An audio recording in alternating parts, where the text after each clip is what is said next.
So big hand, please, for Thomas Sheridan.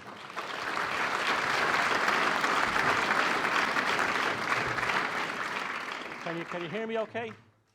Can you hear me? Okay.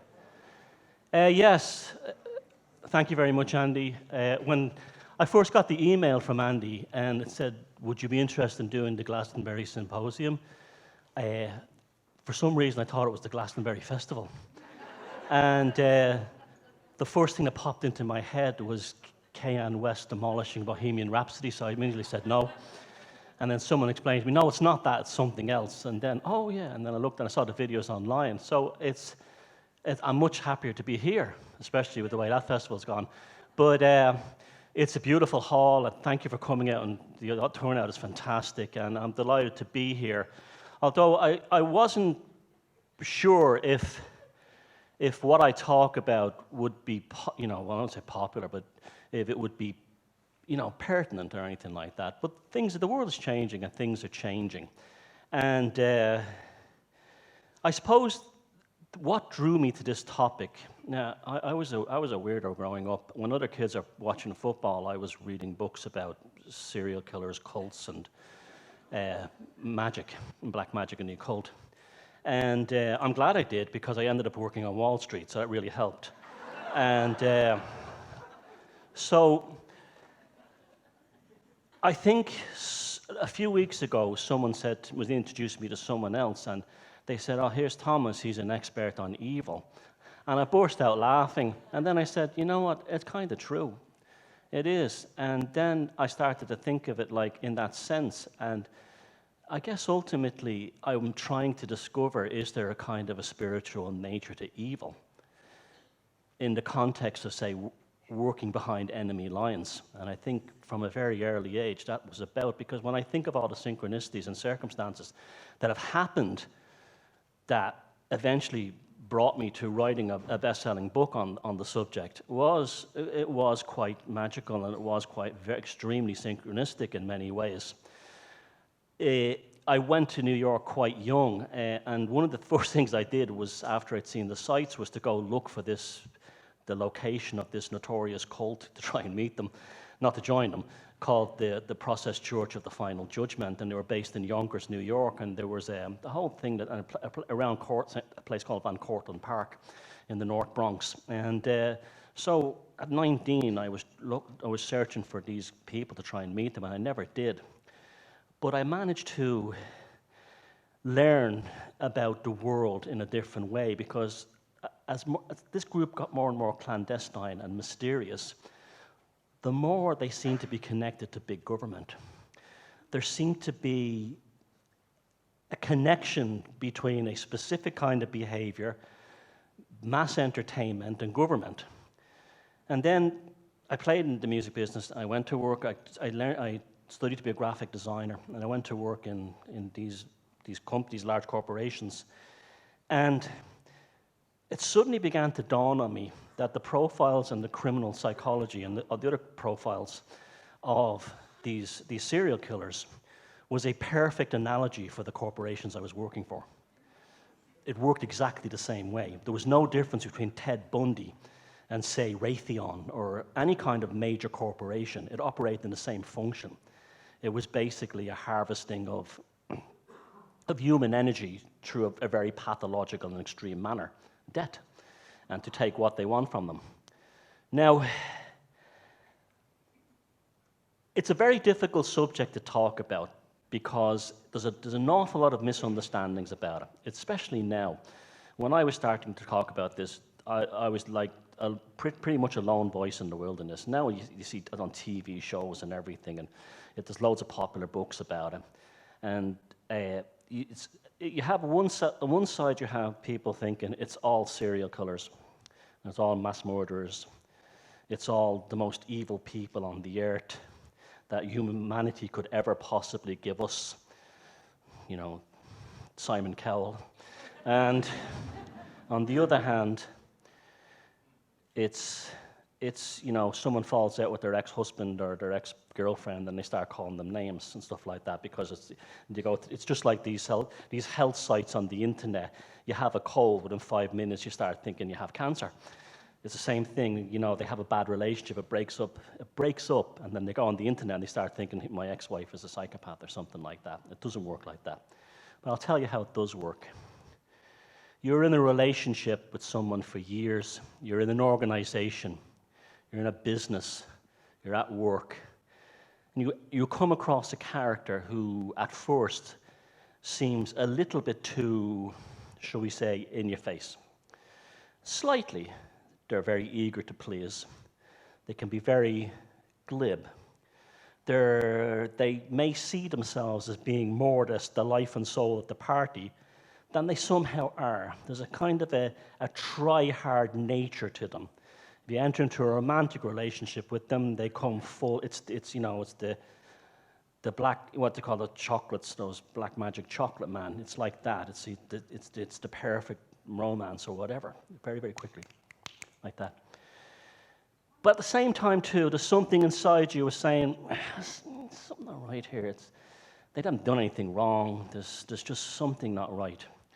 It's too slick. It's too smooth. It's too forced. It's too superficial or something. But then you slowly become conditioned to it. You're in a workplace, and there's a guy who goes round, and he's brown-nosing the bosses, and you just say, that's Charlie, that's his way, that's how he is. He's just, he's a sycophant, whatever. And there are regular sycophants too. And then someday, this might be your wife, your husband, your family member, your co-worker, your boss, whatever, person you're not in a club with, and something happens. Something happens, and something goes wrong. And this individual suddenly looks at you in such a way that what you are staring at doesn't feel like a human being that you're looking at, and they've broken cover. And they will absolutely have, for a split second, a look of extreme malice and hatred in their eyes, like they would cut your head off if they had an axe, and wouldn't think twice about it. And then you might say, oh, that's not what happened. And then they suddenly go, bang, and they're back to like, hey, this kind of thing. I used to work, I can't name the company because I'll get sued, but I used to work for this one guy, this one large corporation, and it was in the US, and it was a Labor Day weekend, which is the last weekend of the summer that Americans work much harder than we do. They're basically, you want to talk about like slaves to the system, it's much worse there. And so they get very few holidays off, and so it was Labor Day weekend, and it was the Friday evening, and this guy that I worked for called Frank, that's his real name, and I was outside his office, and he was always very good to me. He was like, we cracked jokes, very Italian-American guy, hey, Tommy, that kind of thing, And he was always taking me out to lunch, and I'm the last one in the office, and I'm ready to go home. And everyone's left this big office. And all of a sudden, I hear him put the phone on speakerphone, the old speakerphones. And he types in a number. And he goes, John? He goes, yeah. Hi, this is Frank here. He goes, yeah, what's up, Frank? And he exploded. Now, when I say he exploded, it was like if a human bomb could explode like from their inside with rage and hatred. That's what it was like. It had a force that was like the wind. Like I could actually almost feel it in the 2 cubicles away. And I went like this, and there was one other fella still working with me, and he was still around, and he went like this, oh, what's going on? He then proceeded to call up everybody on his team. These were all senior managers, and saying, and these are people who are already in airports, going back to their families, on trains, already at home. And he says, if you're not in this office in the next 3 hours, you won't have a job on Monday when you get back. And they were all shaking on the phone. Yeah, please. And so then he puts the phone down like that, very calm, right? And I'm the only one in the office at this point now. And I'm thinking, oh my God, here comes a monster to kill me. And he comes out of the office like this. He struts out like this, and he looks at me and he goes, have a great weekend. It was an act. It was an act to completely and utterly control them through terror, fear, and intimidation. And that was the moment that it hit me. And there was other moments too, and I started to see it, that the serial killers and these particular type of individuals share the same traits. He looked 25 years younger when he stepped out of the office. He had quite literally harvested the emotional and psychic energy of these people he had tortured. He looked like a young guy again. He practically danced out of the office door. Now, that to me was spooky to begin with. That was really bizarre. The sudden change, like if any of us has an intense emotional situation, there's a long period of the heart rate returning to normal, you stop sweating, and then you have a kind of I wouldn't say post-traumatic stress, but you have a kind of you're ruminating on it for a while afterwards. I wish that didn't happen. They're switches, they're like binary code, on, off, on, off. In 1947, an American psychiatrist called Harvey Cleckley wrote a book called The Mask of Sanity. It's one of the greatest books ever written, and it was quite popular at the time. And he discovered, and he said, that there were people who were basically serial killers who didn't kill, and but they hid in society by play acting and copying and mirroring. That's another way you can always tell them. They tend to mirror. If they're interested in you, they will pretend to love everything you loved, all your hobbies, everything you enjoyed, in order to get you to, and it's all very spooky how it changes hormonal levels in your brain and everything. It'll even rewire your neural pathway, so there's even an epigenetic aspect to it. And that's why when your involvement with one of these ends, either and you were married to one, or one was your boss, or in an organization where they got everybody. That discussion we had before break, where they said, stay away from organizations. Unfortunately, that's true. I have to agree with that. Even the best intentions, the way our world is set up, organizations, because of that pyramidal structure, are perfectly suited to these predators because it emulates the food chain in the natural world. But it's a psychic chain. And they run straight to the top because they don't bother with the bottom. They will kill anything on the way to get to the top, but they'll do it through mind games. And in Harvey Cleckley's book, he spoke about that he would interview these people and they wouldn't even know what emotions were. Now, there are people who don't have strong emotional, reception, or I don't like that word empathy. It's actually a very misleading term. It's a very, very it's really compassion is what the word is. But there'll be types of people who they don't show their emotions or they don't have strong emotions. That's not what I'm talking about. I'm talking about people that have no emotions. Like, for instance, Robert Hare from the University of British Columbia wrote a book called Without Conscience back in the 1990s, a very good book. And he was contacted by the actress who was married to Tom Cruise. She was in the movie The Die For, the Australian lady, Nicole Kidman. Thank you. And she said to him, I'm playing a part of a real female psychopath who had her husband murdered for fame. How does she said to him, how would I get myself into the character? And he said, imagine walking down the street and you saw a terrible accident. A child was run over by a car. And then you saw the mother screaming. You saw the man behind the car getting out and going, oh my God, what did I do? And you don't know why she's screaming or why he cares. But you know it must be important because everyone else seems to be doing it except you and feeling except you. And then you go home and you sit in front of the mirror and you practice the look on her face when she saw her child being hit by a car. Because that's the only way you'll ever plausibly survive in society. Otherwise, you're just blank. Now, I wrote a book called Defeat the Demons, where I interviewed two psychopaths, two confirmed ones. And it was the most horrible experience of my life. They knew what I was interviewing them for. I had to basically pay them. And I was insulted for about 2 hours straight in the most disgusting way because they knew I needed them. But I got tremendous information off them. again, what was looking at me was not a human being, because they could switch off the mask. They knew they knew what they were dealing with, and they didn't care. And I was not right for days after that. I was not right for days. I didn't feel right. It even affected my dreaming and things like that. And so it was it's hard to describe the greatest predator on this planet that doesn't kill.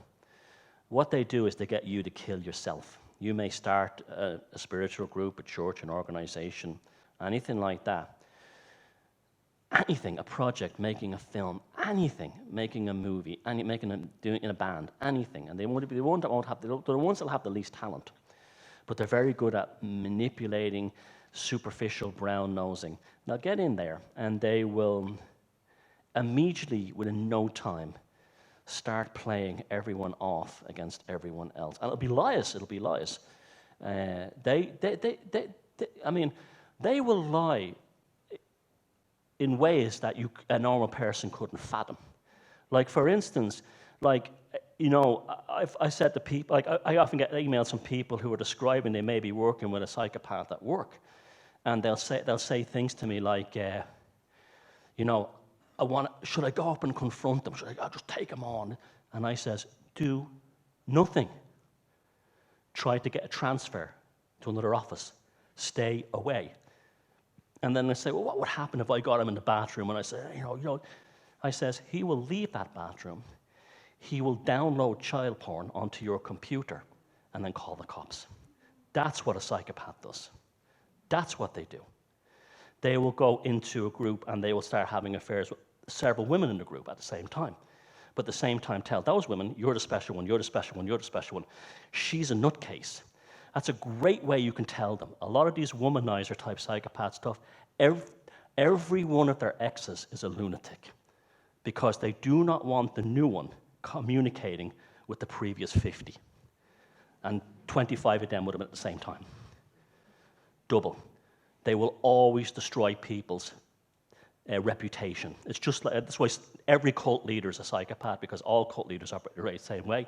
They tell someone in the cult, you're the special one, and then that one thinks they are, but at the same time they're telling the other one, you're a piece of crap. He's a lunatic, she's a lunatic, she's evil, he's evil, she smells. And terrible lies. Like, there's people who would be involved with these individuals in these groups would suddenly find out they were a murderer. And they weren't. They would make up lies like, he killed a guy years ago and he spent years in prison. Like, that was one guy contacted me with that story. They was in the office place, and one day people wouldn't talk to him until he found out that the eventual psychopath they had in the office had found someone who was the same name as him and the same age in a different part of the country, had been convicted of rape. And he told everyone in the office it was him, knowing it wasn't. And that's what you're dealing with. And that's how serious it is. And people think, I'm a very optimistic, probably too much at sometimes, person. And I always try to see the good in people. But I always tell people, look, I know I'm probably to the wrong audience for some of you. Don't do unconditional love. Don't do it, whatever you do. All love must be conditional. Only unconditional love any human being should ever have is for their child until they're an adult. Otherwise, it's always be conditional. Always set boundaries in how you deal with people. And don't let anyone ever dehumanize you in order to get something. Because what they do is they're like a fish. When you catch a fish with a hook, they will get you to degrade yourself one little bit to appease them. Reel you in a bit more. And eventually you will be humiliated, degraded, and what's called gaslighting. We're changing your sense. We'll talk about that in a minute. Changing your absolute sense of reality until you're on the end of the hook and he's holding you out of the water, and then he throws you back in and you don't know who the hell you are, where you came from, or where you're going, because your whole sense of self has been completely and utterly demolished to the point where you've come out of that relationship, or you come out of that friendship, or you come out of that organization, and you don't even know who you are. And that's the danger, and that's the stakes we're playing for when we're dealing with these people. And you can be the most positive. You can say, I can walk around, say, I believe in love, and if I give out the love, yeah, there's a lot of truth to that. But if you know what when a person walks around saying, I'm so positive, I only see the best in everyone, I guarantee you eventually a psychopath will go into you like a vampire, into your jugular vein and take you, because you will be seen. One of those ones I interviewed for that book, he told me one of the most frightening things I ever heard. He said, I can walk down the street in any town or city and I can tell who was abused as a child or unloved as a child. And I says, how do you know that? He says, there's something about the way they walk. There's a sign of a kind of a loss of stature. He says, I know that their parent either molested them, or abused them, or treat them like crap, or beat them. And he goes, and they're the ones I go looking for. And that's how they think. And they will arrive as the savior. They will arrive as the guardian angel, right? Now, this process doesn't, see, if you can understand, just like me with the serial killers, the process at the bottom of the ladder, it's a scalable process that you can bring all the way to the top. Now, I'll give you an example, right? There's a thing in clinical psychology and criminal psychology called gaslighting. Now, what gaslighting is when someone takes control of your consciousness, your psyche, and basically has you believing black is white. Now, it doesn't happen overnight. It'll happen in incremental steps. To the point, a lot of it's normally to do with things like money, but are very common. So a psychopathic male meets a woman, he finds out she's rich. Well, he wants her money, he wants her house, right? Well, if he kills her, he goes to prison, right? So he's not going to, that's what, like, the stupid psychopaths kill, but the smart ones don't. And they're more dangerous, believe it or not. And so what would happen is, I want the house, so I've got to get her to sign the house over to me, right? And then he'll work out a way to destroy her. Now, it'll be things like, on the surface it sounds implausible, but if it happens enough times, it does work. And the things like the Milgram experiment, where they got people to electrocute a person on the other side of a wall, just because an authority figure told them to do it. And these subjects, they killed something like 70% of they didn't really kill them, they had people screaming on the other side. They were pretending to give them electric shocks. 70% of the people did it because it was incrementally done, but also an authority figure told them it was okay. You wouldn't suffer, it'll be okay, don't worry about it. And so what the psychopath will begin to assume authority. So you might be in the car with them, you're driving, they'll start criticizing your driving constantly. Oh, you can't drive properly, you just don't get us killed, this kind of thing. Get home. It'll start, it's quite spooky when some of the stories you hear, but like you'll hear things like, you know that TV show we were watching the other night? What one? You know, the one where the guy was, he traveled across Australia on a motorcycle and he met this. No. Come on, we were watching a film the other night. The guy was going across Australia on a motorcycle. We didn't watch that film. Have you been smoking something? This kind of thing. You know, that kind of thing, right? This kind of nonsense, right? And you're like, okay. And then you say, maybe I just forgot. And that will escalate, and I am not joking, to the point where you'll be sitting there, they will walk into the living room, and they'll switch the TV off while you're watching it. And then they'll sit there doing that, and you'll go, why'd you switch the TV off? What? It's still on. You just switch the TV off. I switched it to another channel, I'm watching the baseball. I'm watching the football. And they're like, huh? What? And it's the kind of lie that's so extreme that it's so inconceivable to a normal, healthy person to tell that kind of a lie that we start to question, am I going insane? And that's the point. And eventually, they'll say things like, look, you cannot be having your medication because you're unstable.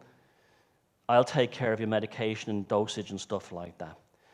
You can't be going out to the shops with your friend or going out dancing with your friends because you've clearly got perception psychological problems. You might get killed, you might get raped. And they're sitting at home saying, he's right. until they've signed the house over, everything, and then the person is genuinely sectioned to a psychiatric hospital because a psychopath has destroyed them. And that's gaslighting. Now that's on the, I'm telling you right now, in this town, it's happening somewhere in this community. It's happening all over the world. You never hear about it. It's the same reason there's almost no, this also happens in cults. Cult leaders do this to the followers. That's why you get so little information about cults afterwards, because the people who are in there are either too embarrassed. They're either too embarrassed to admit that they did these terrible things for the cult leader, and they don't want to talk, often illegal, and you don't want to talk about it, or they've committed suicide, murder by suicide. Well, this is what they're like. Now let's scale it up to the full level, right? Weapons of mass destruction. They started Gulf War II. They had Colin Powell, Tony Blair, and George Bush, and the rest of them, Dick Cheney, all that gang, and the neocons, and they were showing slides saying, and here are the bunkers in, Iraq, and the weapons and all this, and this war is justified, and America, freedom, and all this crap, right? And they started a war that killed 1.5 million people, and then they said, there wasn't really any weapons. Sorry about that. Doesn't matter. We got freedom for Iraq. Yeah, freedom. They killed them. This is what it's like. So this is why this subject is so vital. I don't talk about this much anymore because I do other things as well. But I'm kind of glad I was brought to this one, because it was time to talk about it again. If you can scale this up. Now, we're living in a time where you have this guy Trump in America, and all the media and everyone is calling him a psychopath, right? Why? Well, he's rude, he's brash. He said something about grab a woman by the pussy. He must be evil. He must be evil, right? No, it's the one who goes, I'm a moral man. I do exactly what you want. I will never offend you. This is why the Pope would, the perfect job for a psychopath would be a Pope. I'll never offend you. So my thing with Trump is he's an asshole, but that's not a psychopath. He may be dangerous. I don't know, but the one who does the sing and dance for the public. Do you remember? Do you ever see that? You know what cost Hillary Clinton her election, right? And I'm a political eunuch. I don't do left, right. I'm not interested. I despise politics. I'm probably like a natural anarchist, right? Hillary Clinton, what really cost her that election was a video that appeared from the murder of Muammar Gaddafi, where the camera was rolling and the American news person said to her, "Did you hear Gaddafi is dead?" And she broke cover and she went, "We came, he saw, he died." And she went, "Nee!" like a creepy little demon child screaming. And that's what caused her election, because that's what people said. If you or I behave like that in the public, we'd be sectioned. And that's what's running our world, and that's what's running our countries. So always remember that. This is how Jimmy Savile got away with it. Because in the political system, Jimmy Savile is not a weirdo. This is what we're dealing with. You understand? If anyone in this audience looked and behaved like Jimmy Savile, right, you'd call the police. He gets a knighthood. And yet this guy had extreme political power. And that's the absurd thing about it. I recently found a photograph. I actually broke the Irish Government Secrets Act by publicly broadcasting this photo. But there was a photo released years back of Jimmy Savile in Irish government buildings, and not dressed like he normally dresses. He was wearing a very nice suit. And he was in the government buildings in 1979, meeting with the then Irish Prime Minister, a guy called Charles Haughey, who was a gun runner and a gangster, and an arms dealer. And Savile is clearly in control, right? And I'm saying the picture was scrubbed from the Irish government's.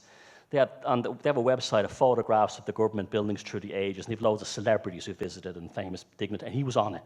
I copied the picture and downloaded it and kept it on my hard drive because as soon as the Savile stuff was starting to really get interesting, and I kept it, and they scrubbed it from the site. And anyway, he's sitting in a room with this a gun runner, former Prime Minister of Ireland, gun runner, arms dealer, and gangster. And in the middle is a woman called Lady Goulding. Now, Lady Goulding was a member of an Irish billionaire family who were involved in, I'm probably going to get sued for this, but a billionaire family involved in petrochemicals and fertilizers. But she was also Winston Churchill's private secretary during World War II.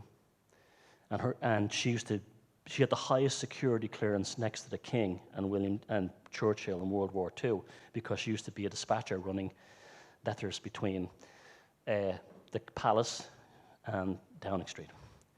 And here she is in this room with Jimmy Savile, a dopey entertainer. Who's this guy? Next thing you see him with the royal family.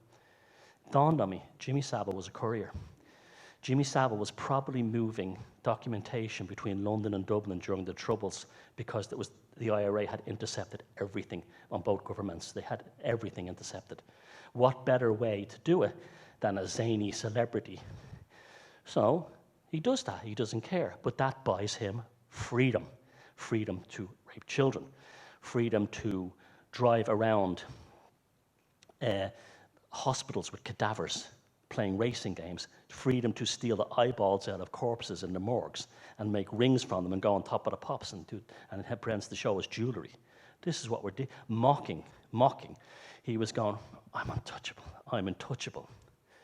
A man who I believe we haven't even scraped the essence of his depravity. I believe he was connected to Moore's murderers. I absolutely know he was connected to some of the Yorkshire Ripper killings, and at least one murder he was part of it, and he was under investigation for it. But yet he had Margaret Thatcher go up to Yorkshire and take control of the investigation herself, and wrecked it, by the way, I might add, to protect him. Now that's what happens at the top. And people go, can you believe Jim will fix it did this? Well, think about it. We ignored the warning signs. A guy wearing a tracksuit down to his almost his crotch, opened up, bare-chested, big medallion, big long cigar, and then little kids beside him. This kind of thing. Just creepy. And you just think, we were being gaslighted by the media and the BBC to think, oh, that's just zany. That's just quirky. But it was just like you saw the truth behind it. You saw the reality behind it. Now that's just, that cover was only broken because he became so pathological and so monstrous that there was just so many victims and so many witnesses. He couldn't hide it anymore. And especially when he did that Louis Theroux infamous interview, and then everyone started to see how utterly strange and weird he was. But it was that incremental pathological insanity that brought him to that point. He gets away with molesting one kid, he can move on to a second, third, and he acts zany. And instead of us going, I don't want my kids watching a TV show run by a guy with dyed blonde hair, I don't want him around kids. But he did his charity work. Remember, Jimmy was the charity worker. So that was his cover story. How could he be evil? He's a zany celebrity. Until now we know, and believe me, they've held a lot back. And this happens all the time. We're slowly, incrementally being reduced into a pathological mindset. Now, I'm not trying to scare people, because there's a lot of hope out there.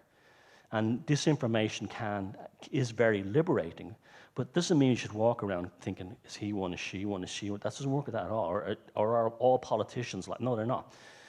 But what you've got to understand is, when you know the nature of the beast, you're no longer disappointed by it. You know what I mean?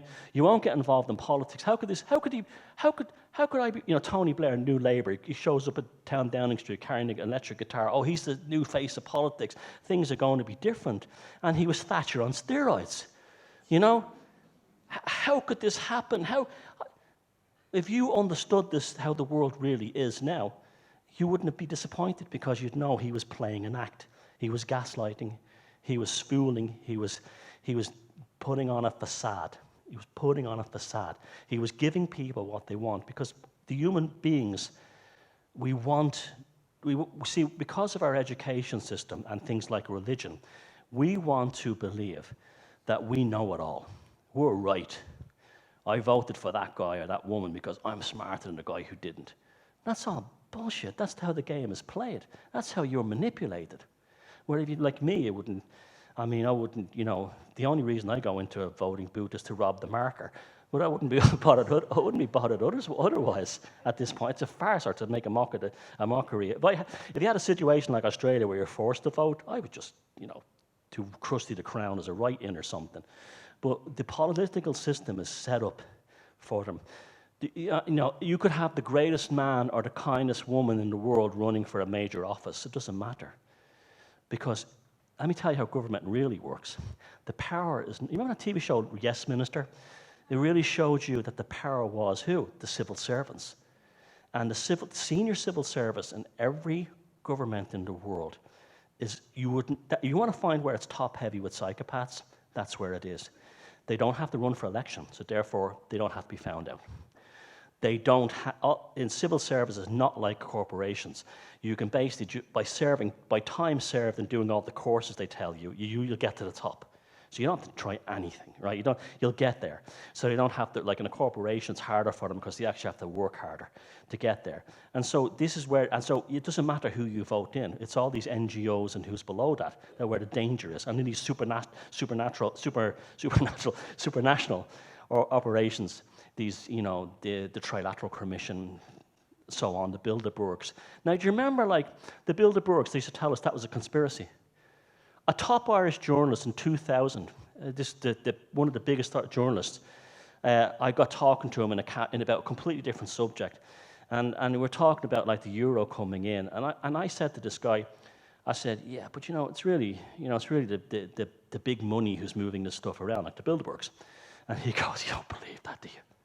What? That the Bilderbergs exist? And I said, for Christ's sake, they have a website. He had been gaslighted by being told everything is conspiracy theory. You know what I'm saying? Without checking. This is how nasty it is. There was an awful story in one of Eli Wiesel's stories of the Holocaust, where there were elderly German men walking up to the SS officers in the death camps and saying, "Wait until Mr. Hitler finds out what you're doing. You'll be in trouble." And these things were happening in Mao's China, Kampuchea, Pol Pot. This is what they're like. They depend on our decency and our kindness to keep their monstrosity going. And this is where you have to be really, really careful. You have to be very, very mature and saying, like, Jeremy Corbyn seems like a very nice man. And if he became prime minister, maybe he would be a good man. But he's still in a system that's rotten to the core. And that's not going to change over his lifetime or anything like that, or any other decent politician. And this is why I've no faith in the political system, because, again, it's the triangular hierarchy, right? Now, our ancestors in indigenous societies, and remember, we as Europeans are indigenous too, in case you've forgotten that, they had a circular structure. And there was and there's no point along a radius that's in charge. It's almost like a perpetual motion of ideas and information. That's why the best structures that work. But we're so far from that because education has made us into something that can't function without this process. This is why they have us doing, as soon as you enter, you see children as soon as they enter school, the purpose is to take the life out of them, to kill them, and also to identify ones who are really smart and make sure they don't do well. And when I say smart, I mean creatively smart. The ones who can think for themselves. This is why they have you doing times tables. 1, 2 is 2, 2, 2 are 2. This is marching in your brain. And it puts you into a situation for the rest of your life where you're basically following this. It's extremely difficult. Now, when did this all start? Well, it started really, I'm not going to offend anyone's religion, but it started when Abrahamic religions really came into Europe because they brought this hierarchical system. Our pagan ancestors had gods and goddesses, and they were all metaphors, archetypes for natural functions and all this kind of thing. And suddenly you had this one psychopath in the heavens called Jehovah. And Jehovah said, "Do this or I'll blow you to bits. Do this or I'll set you fire. Do this or I'll give you a plague. Prove you love me." Now, hey, you want to hear psychopath? Abraham, get Isaac, hold a knife over his head and kill him to show you love me. And the last minute he goes, stop, no, I'm joking. And that's our God. And that gives them a mandate. If you look at the most horrific persecutions, when the Cathars, were annihilated, and they were a Christian sect in southern Europe, they were annihilated by the so-called Christian Crusaders. When they went through their towns killing everybody, they were enacting Sodom and Gomorrah. They were enacting Jericho, because the mandate from this Abrahamic God had put that out there. That's why I'm a pagan. I consider myself a pagan or a heathen, and my identity is with that. I don't, But when you have, Gore Vidal was right when he said monotheism was the greatest catastrophe for humanity, because one God in heaven equals one king, one emperor, one pope, one boss, one manager. And it's just, those Russian dolls where you get one inside the other? Well, it's a Russian doll of pathology and control. And this is we are so programmed. And when you step outside it, then when you start to see outside this stuff, you really realize how bizarre the world actually is. Now, it's so funny that the world, how it functions under this system, this kind of psychopathic system, is actually more bizarre than the most crazy supernatural theory you could come up with. It's actually more bizarre than that. Now, back to possibly. Now, I have to be I have a lot of caution here to possibly identifying them, because we don't want people in a state of paranoia where it's like a witch hunt or anything like that. But possibly. Again, I spoke with the example I gave you at the beginning, someone at work. But look for it in politicians, and look for it in your job or anything. You don't really know who they are. You can't find their past history. They'll tell you, well, I was there. You might be married to them and find that they had a completely different name. They'll tell you, well, I was in an ashram in India, and I changed my name to Govinda, whatever. And it turns out you find out that he was in prison for rape or for murder. And a completely different name. Be very careful with this kind of thing. And and this is what causes the most damage to people, when they put all their emotional or belief or spiritual belief or financial belief in somebody who didn't exist, a phantom, a chimera. They didn't exist. You have no idea how psychologically devastating that is. It's horrific. That's where a lot of suicides come from in this kind of business and stuff. I remember there was one high-profile suicide around the Clintons, and when the Clintons got first elected, he killed himself in his car, and he was the right-hand man. And his farewell letter was that people in politics are not real. They say they're one person, but when they get into power, they change suddenly. His suicide letter said something like that. He had probably just seen they didn't need him anymore, and they said, "Get out of my face! I'm president now. Get away from me." And the rest is dead men tell no tales. And it's darker than you can even imagine. And this is not conspiracy theory. There's nothing I've said here that you cannot verify with your own eyes, the police records, or anything. This is how the world is. And the altering of reality is central to that. So that's you often can't tell who they are or where they came from. Their biography is all over the place. And you can't pin it down.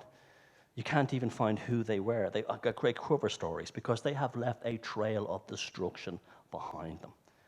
They have, like I said earlier on, a lot of the males, when they'll tell you that every single female they were involved with was a psycho or was a nut job, a whack job. Oh, she's wacko.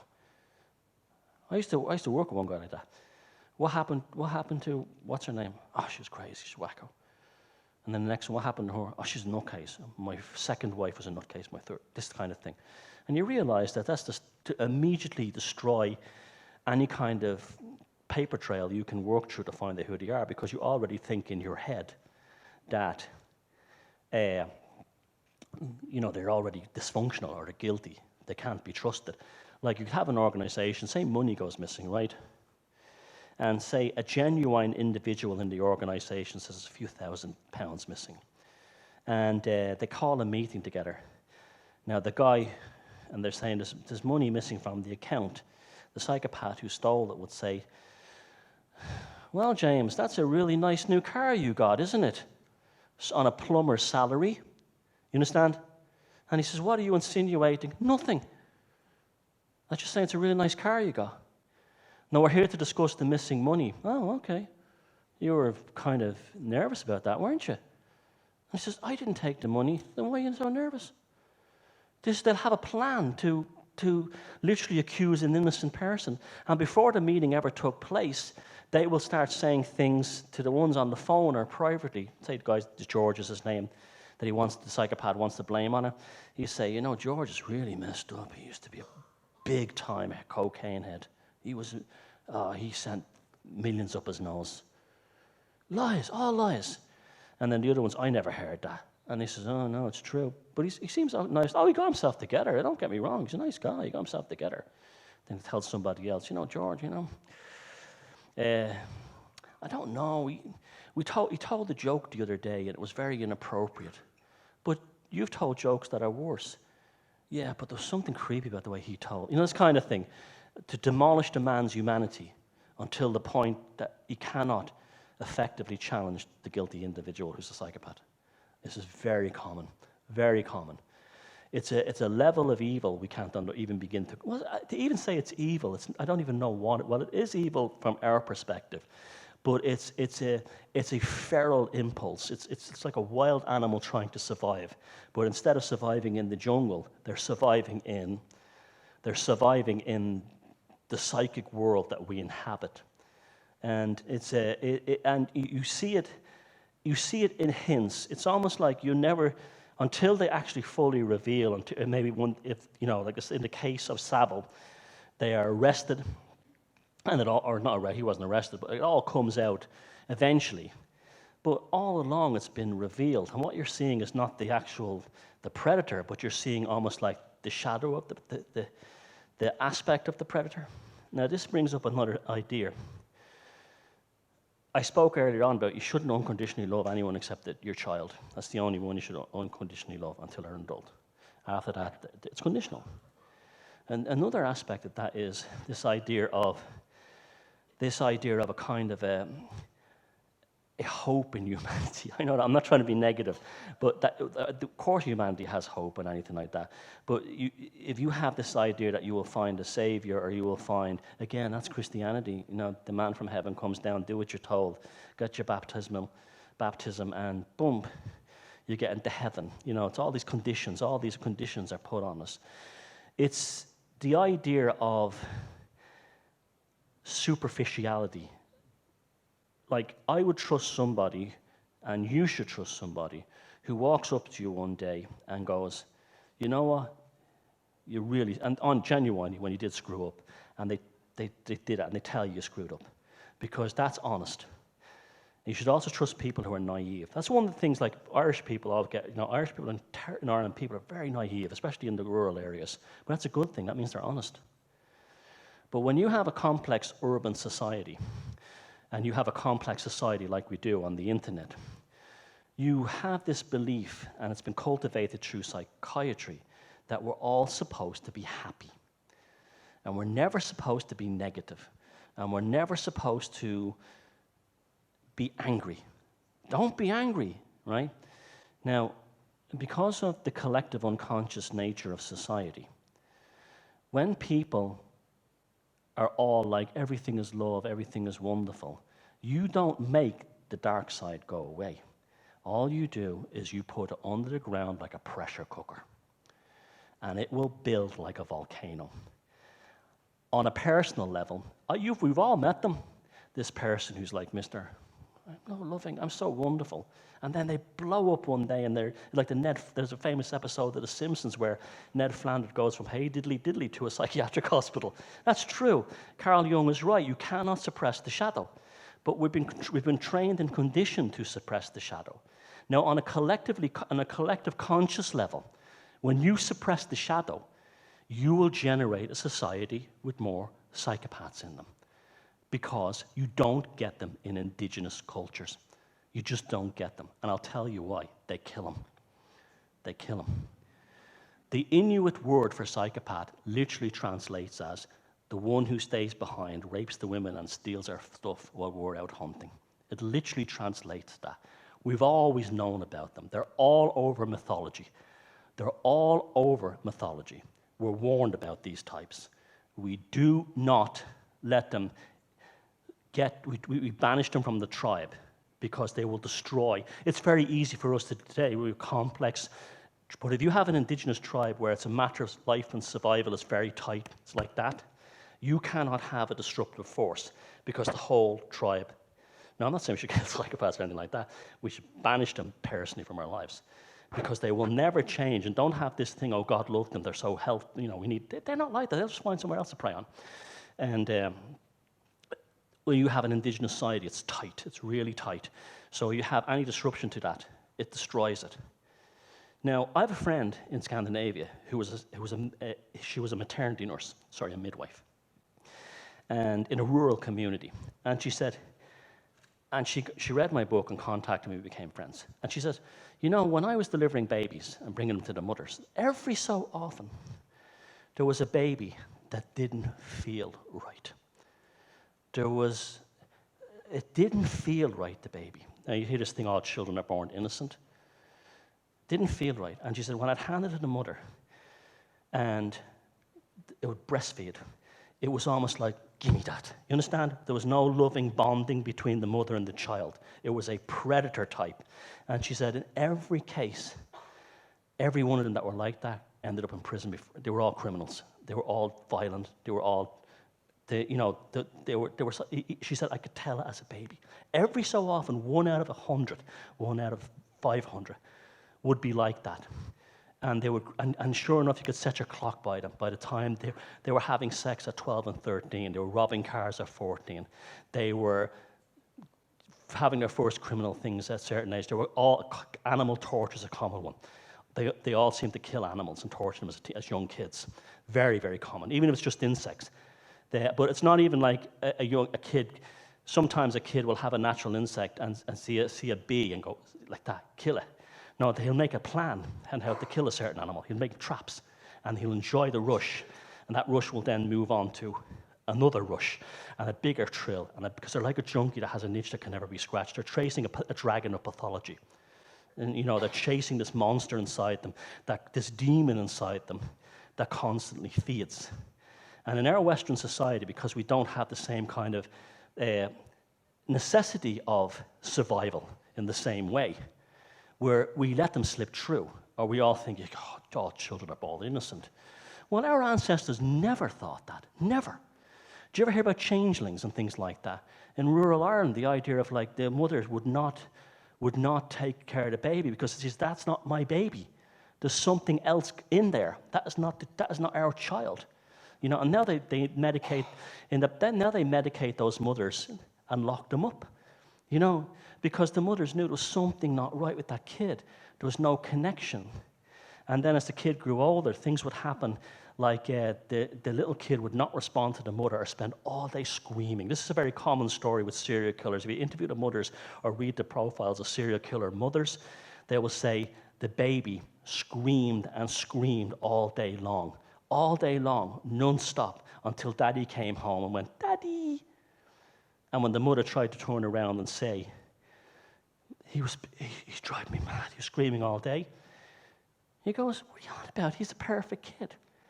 Almost from the womb, they know how to mess with people's heads.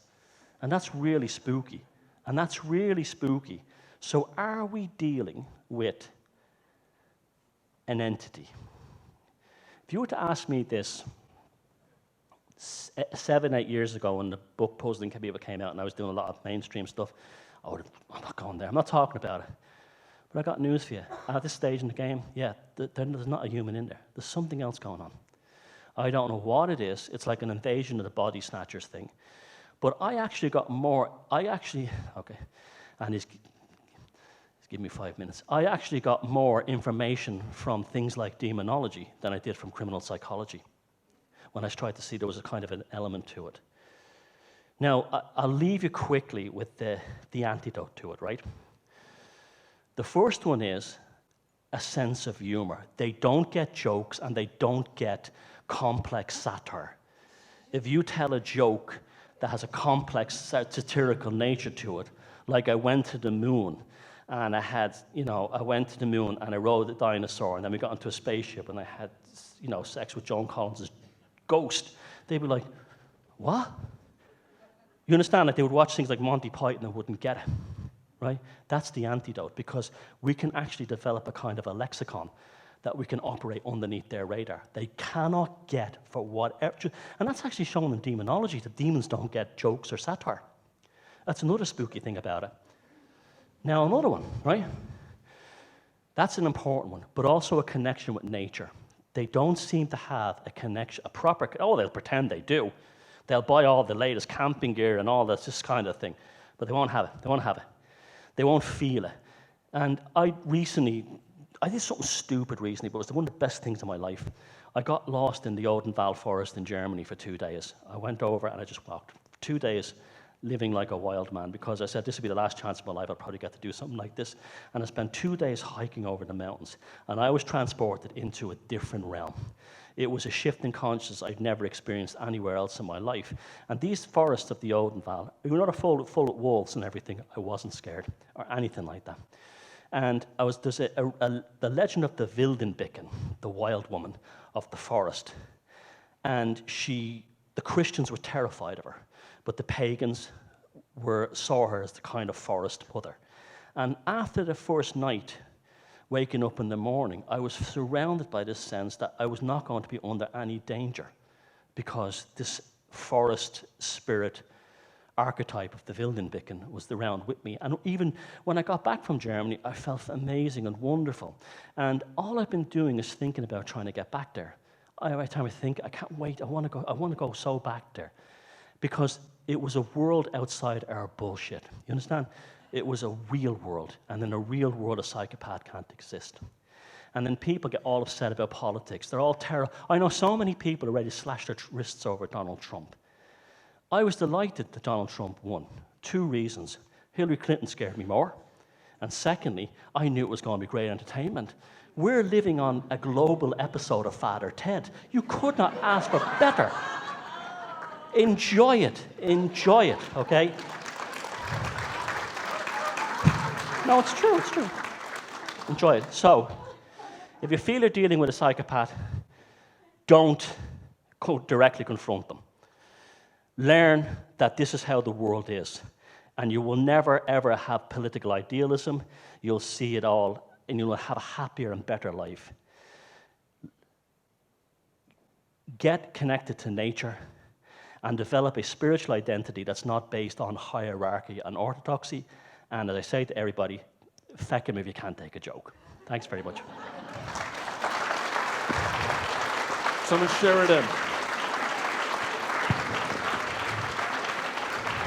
Great stuff. Thank you very much. Brilliant.